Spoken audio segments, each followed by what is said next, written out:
Hello, hello, and welcome back to the Satoshi Show. My name is Satoshi Nakamoto, the one and only, and with me as always is my partner in love and in life, Link Labrador. Hello, this is Link Labrador, and we're diving straight into the news as far as where we are and what we're doing today.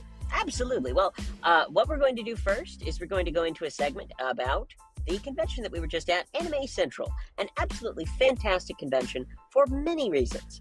There are so many reasons why this was a great convention, and I feel completely confident in saying a 10 out of 10 convention for me. Absolutely, 10 out of 10.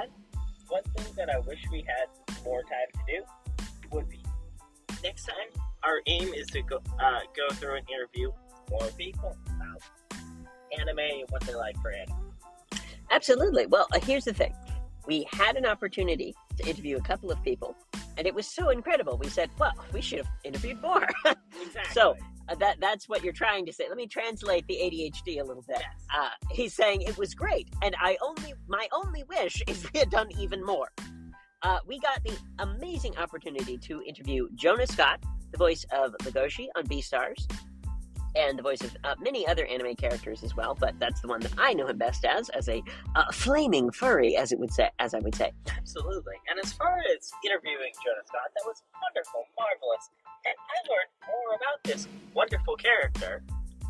A character as a human being, not just character as the characters he plays. Yep. And we're gonna have to commission him for some work. Well, see, here's the thing. He was kind enough. I was blown away by this generosity because obviously his time is very valuable.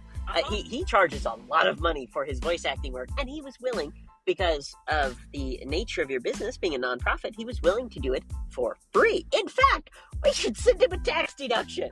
We should. Why not? We have his email. We'll send him a tax deduction in the email and say, hey, I know you charge, your agent says you charge, $1,400 a day or whatever, pretty typical voice actor prices. So since you gave us 15 minutes of your time, give you $100 tax deduction. Why not? No, Sure, he appreciate that. Give him the full 1,400. Hey, sure, we'll give him the full day. Why not? Who cares? He did an amazing commercial for your brew house. Yorn's Brew House, the sponsor of today's episode. Because keep in mind, audience, when it comes to paying individuals, it's not about the work. It's not the work they do. It's not about the amount of time. In reality, it's about results. So he's worth $1,400 an hour a day because he gets results. Absolutely. He is an incredible actor. I bow before the superior acting. He is really good. I am talented, but I am not professionally trained in terms of voice acting. He is really good. And what do you know? He developed a love of theater in much a similar way that I did, of doing things in college, doing things in community theater. This is how people start. Yes. This is how people start. And he was so humble as to be willing to say, yes, if you want to try voice acting, here's how you can do it. Start out in something that you can do in your local community, like a community theater, something like that, because here's what you get, okay? Here's one of the reasons why every person who wants to become an actor, who wants to do the same type of voice acting that Jonah Scott does, all of those other incredible voice actors who were there, who next time we'll interview all of them if we can. How you get started is going to a community theater, because you get direction from the director. Correct. Oh, and my love of theater falls on a more mechanical side of things. My love has always been behind the stage, building the props, putting the props together, right, fixing the thing, making sure the thing. Oh, we have to figure out this thing with duct tape, and I've got 2 pieces of fishing line. Right. We have to make this work, guys. Yeah, we got to make it work. The stage goes live in 5 minutes. How exciting! That was always my sort of introduction into all this. I never wanted to be the one on stage. Never thought I'd be the one on stage. I like behind the scenes because absolutely you still make money behind the scenes. Oh yeah, you make a lot of money. Have you not seen one of my favorite movies of all time called The Producers? I love that movie. Absolutely. I love that movie. Now, of course, we will not do Prisoners of Love, the prison version of their show. Prisoners of Love. We'll do Furries of Love. Furries of Love. I love it. Yes. Or Lego Man of Love. Lego of Love. Yes. Every theater program should be about love. Absolutely. Have we told the audience where we're going next? Yes. Well, let's finish up our review of ASIN. Okay. And then in the last couple of minutes of the show, excuse me, that was a not very polite thing to do on the radio. In our last few minutes of the show, we're going to talk about where we're going today, and then that way they'll have a little preview of what they're going to hear in the next episode, because we're going to record at the convention, obviously. Yes. Anyway, so yes, look forward to that in a few moments. We have about 7 minutes left in our lovely Uber ride, so why don't we continue speaking about ASIN after this commercial break, brought to you by Bjorn's Brewhouse, a wonderful, incredible Dungeons and Dragons themed establishment where you can drink local craft beers. You can drink the finest whiskeys, the finest alcohols, if you are over the age of 21, because of course you must be over the age of 21 to go to a place that serves alcohol. But anyway, the point is, you can experience having fun with your friends in a absolutely gorgeously designed wooden interior designed by the master carpenter himself, Trey Playstead. Now, Trey, what are some of the types of woods that you are using in your construction? Just tell us about some of the techniques, things that a woodworker would understand and would dazzle someone like me. Yes. So, one thing that we do focus on at Bjorn's Brewhouse is the reclaiming of materials from old job sites, old work sites, the junkyard, wherever. Right. So what we do is we take the wood, we reclaim it, repurpose it. One, it cuts down on costs like nothing else.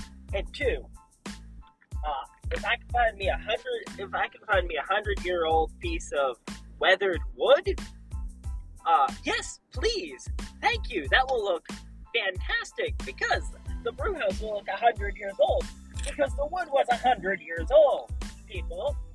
Well, and we have Victoria Goss to thank for giving us some incredible wood from her lovely place called Last Chance Corral. Last Chance Corral is another, well, you can call it a sponsor, we call it a featured charity, whatever. We'll figure it out. The point is, Last Chance Corral is a charity that we work with extensively. We have raised over $60,000 for Last Chance Corral. Yes. And we are so thankful to our friends and fans who have donated so generously to help this organization. For every $1,000 that she is able to raise, she's able to save the life of one horse. How incredible. What an efficient use of money. Like, can you imagine how much medical care that these horses need? They come in sick. They come in near death. And she is able to nurse most of them back to health because she is just that good. And so, Victoria, thank you so much for giving us a piece of your incredible weathered wood from your beautiful, beautiful charity. And if you ever have the chance to visit Athens, Ohio, and visit the Last Chance Corral in person, it is a absolutely fabulous place. And so, let's get back to talking about Anime Central in the last couple of minutes that we have, and we will then introduce where we're going today. So, Anime Central, a couple of things that they did right, okay? Yes. One of the things they did right, security. They had excellent professional security. Yeah, as opposed to Furry Week Atlanta, where it got raided by the police multiple times, and I think it got swatted as well.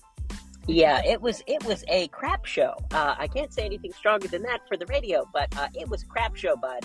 Like, Furry Week in Atlanta, I would say 0 out of 10. Do not attend Furry Week in Atlanta unless you might want to get tased, as someone was tased on the convention floor, on the hotel floor, out in the open. That's kind of funny, but yeah, guys, if you don't want to get tased, go to ASIN instead.